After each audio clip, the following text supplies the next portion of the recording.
bekerjasama dengan company-company yang keren, contohnya dengan MTech, dengan TVR Parlemen, juga kemarin dengan LSF, lembaga sensor film yang mengundang Kak Yasmin Eper. Iya benar. Iya.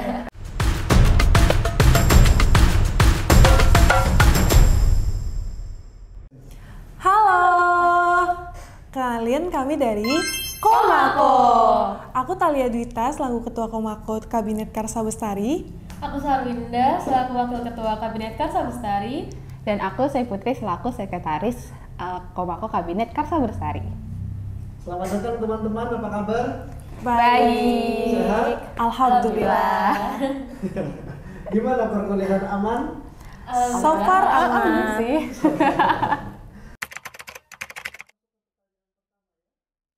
Oke, jadi Komako atau Korps Mahasiswa Komunikasi ini didirikan pada tahun 1982 di Bulog Sumur, Yogyakarta. Komako ini didirikan pada dasarnya untuk menyalurkan nilai-nilai intelektual dan juga untuk menjadi wadah pengembangan minat dan bakat mahasiswa-mahasiswi ilmu komunikasi khususnya yang bagian S1. Jadi melalui Komako ini diharapkan kita punya hal yang bisa merekatkan dan juga bisa berdinamika bersama dengan program-program kerja yang ada di Komako itu sendiri. Begitu.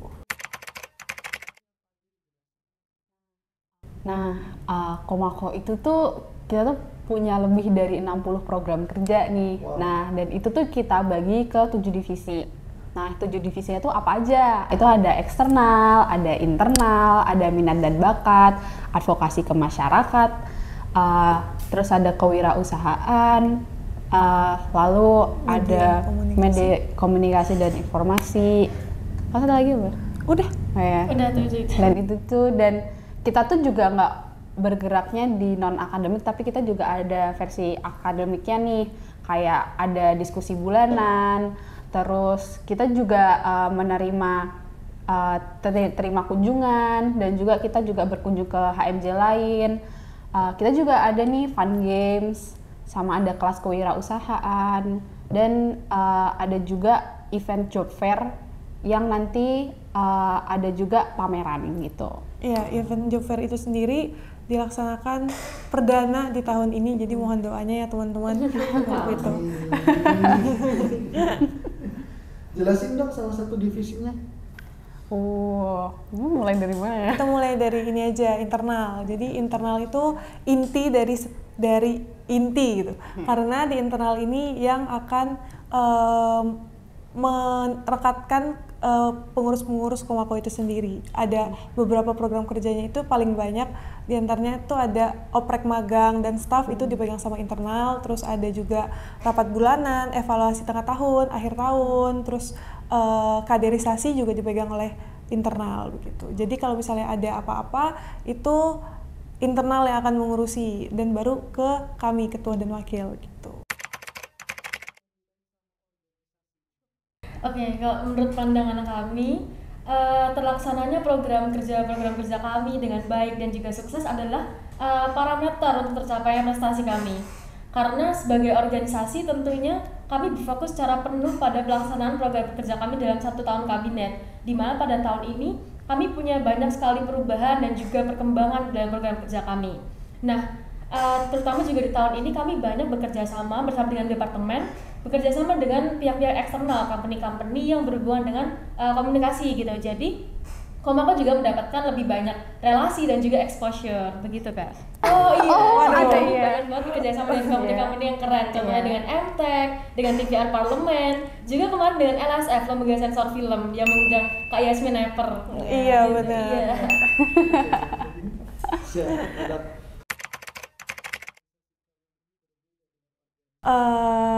Banyak yang bilang kalau misalnya Komako itu organisasi yang santai banget. Soalnya kayak ilmu komunikasi anak itu santai-santai, akhirnya terbawa dalam organisasinya. Kultur kerjanya itu santai tapi juga tetap profesional. Nah, kalau misalnya dari segi proker, kayaknya keunikan Komako itu satu-satunya HMD yang punya proker mikat hiking. Jadi kita ada hiking bareng gitu. Rencananya di September nanti. Betul. Itu juga perdana dilakukannya baru kabinet kemarin. Terus kita lanjutkan di kabinet ini. Iya. Hiking bareng. Iya, bareng. Iya, Itu pakai Corsa bareng-bareng di puncak foto gitu. Yang kepatan yang kemarin berarti udah pada ikut semua. Iya, kami Iya sih. kebetulan juga ikut kabinet tahun sebelumnya. Iya. Betul. Iya. Hanya beda divisi aja Iya. dulu. Tapi itu juga dikurasi sih orang-orangnya kayak yang memungkinkan untuk ikut dan memenuhi syarat. Kemarin itu 20-an orang kalau nggak salah kita ke perahu bareng-bareng. Jadi yang kita harapkan mungkin setelah mengabdi di kabinet ini, di Komako ini, kita pengen banget ngewujudin lah visi misi kabinet Karsa Bersari ini, yang dimana untuk staf-stafnya itu punya budi pekerti yang luhur, serta kayak minat dan bakat saing. Iya. Minat dan bakat saing yang sehat, dan juga mungkin bisa meninggalkan legacy gitu yang bisa diteruskan oleh kabinet selanjutnya gitu. Jadi sebagai HMD, kami ini dalam menjalankan program kerja tidak hanya berfokus pada kegiatan yang hanya bermanfaat pada pihak-pihak internal saja, melainkan juga pihak eksternal, khususnya juga masyarakat gitu. Nah, kami ada program kerja seperti Desa Mitra, Komako Berbagi, Komako Mengajar, yang diharapkan nantinya juga dapat meluaskan fungsi Komako dan juga kebermanfaatan Komako ke lingkup yang lebih luas gitu Kak. Oh berarti ada bakti sosial deh. Iya, jadi di kami namanya Desa Mitra. Jadi kami bermitra dengan salah satu desa, biasanya desa wisata gitu, dan kami berkomitmen untuk mengembangkan desa tersebut gitu. Kemarin kami bekerja sama dengan Desa Sambeng di Magelang untuk mengembangkan wisata. Di sana ada wisata getek itu, kalau tahu yang dayung itu, dan juga di Borobudur. Jadi kami melatih warga-warga lokal sana bagaimana cara fotografi, bagaimana public speaking, dan gimana caranya mereka nge-treat customer di sana gitu, wisatawan, turis gitu. Dan sekarang kami juga baru akan memulai kerjasama dengan Desa Penting Sari, itu desa wisata, ada wisata kopi, ada wisata gamelan juga, dan ada pegunungan juga di sana gitu. Desa Penting Sari itu di mana itu? Di Kaliurang. Oh, di Penting Sari itu di Kaliurang, iya. Terus kalau kayak ngaji tadi kan ngomong ngajarin gamelan kayak gitu. Iya. Berarti dari Komako ada yang bisa main Oh, gamelan. jadi sebenarnya itu desa wisatanya punya salah satu objek wisata gamelan gitu. Nah, kalau kami mengajar warga lokalnya gimana caranya nge-treat para wisatawan yang datang gitu. Iya, kan mereka butuh skill fotografi, skill public speakingnya, terus gimana cara bersikap dan lain sebagainya. Intinya kita lebih ke membantu cara mengemas objek itu menjadi lebih menarik untuk dilihat orang-orang gitu. Dan akan berfokus ke marketingnya juga kan, mereka sebagai objek wisata tuh perlu publikasi dan gimana cara mengembangkan biar lebih banyak turis yang datang. Benar. Biasanya kita datengin praktisi juga untuk supaya lebih lebih kredibel juga. Iya, lebih kredibel gitu ya. Itu kalau kayak kegiatan kayak gitu berarti didampingi oleh dosen. Oh tentu, iya. Kami Iya, ada di didampingi dosen. dengan dosen. Kemarin kami observasi juga didampingi dengan Mas Widas. Dan sebelumnya Iya. juga dengan Mbak Monik dan lain sebagainya. Betul. Banyak ditemani oleh dosen. Bahkan tahun ini rencananya kita akan bekerja sama pengabdiannya departemen. Benar. Jadi akan kolaborasi bersama gitu. Intinya ini kayak mini KKN lah ya.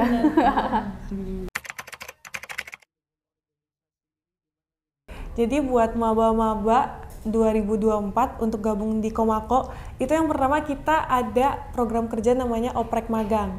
Jadi sebelum untuk menjadi staff, teman-teman bisa daftar di magang yang akan dibuka pada Agustus akhir ini sampai September.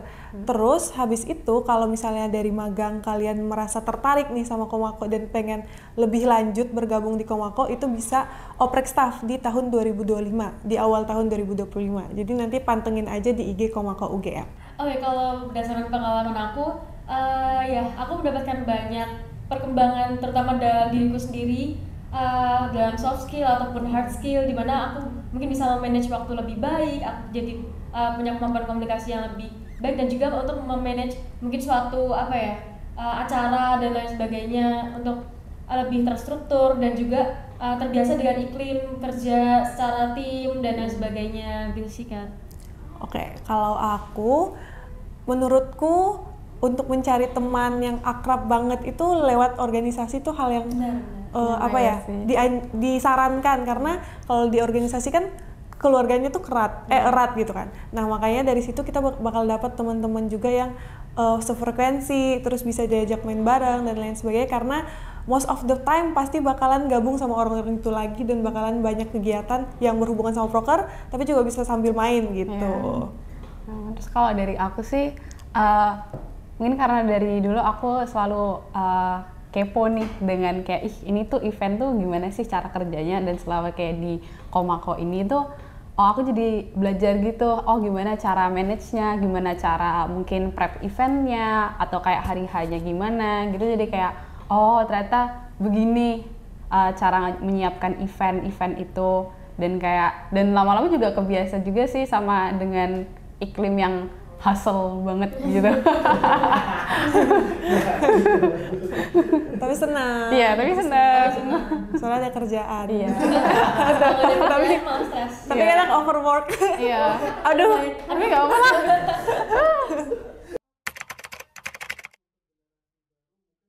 Nah, untuk generasi selanjutnya, kalau kami sih yang akademis ini ya, berharapnya generasi selanjutnya itu selalu punya cara tersendiri gitu, nanti mungkin cara-cara yang baru untuk membantu teman-teman semuanya untuk mengembangkan minat dan bakat mereka gitu di ilmu komunikasi. Nah, terus juga salah satunya kalau kita harapin juga dengan bergabung ya ke organisasi dalam lingkup kampus gitu, karena di sini kita akan dapat pengalaman-pengalaman yang mungkin nggak didapatkan di tempat lain gitu. Betul. Salah satunya adalah dengan mengembangkan hard skill dan juga soft skill mereka, dan juga mereka akan mendapatkan relasi yang lebih banyak, dan juga mungkin akan mendapatkan pengalaman-pengalaman dan juga hubungan yang lebih baik juga sama teman-teman satu prodinya gitu. Betul. Jadi kalau misalnya kalian nggak mau FOMO karena banyak banget yang ikut Komako, karena kan satu angkatan di ilmu komunikasi itu 120-an, sedangkan yang join Komako 90-an-nya.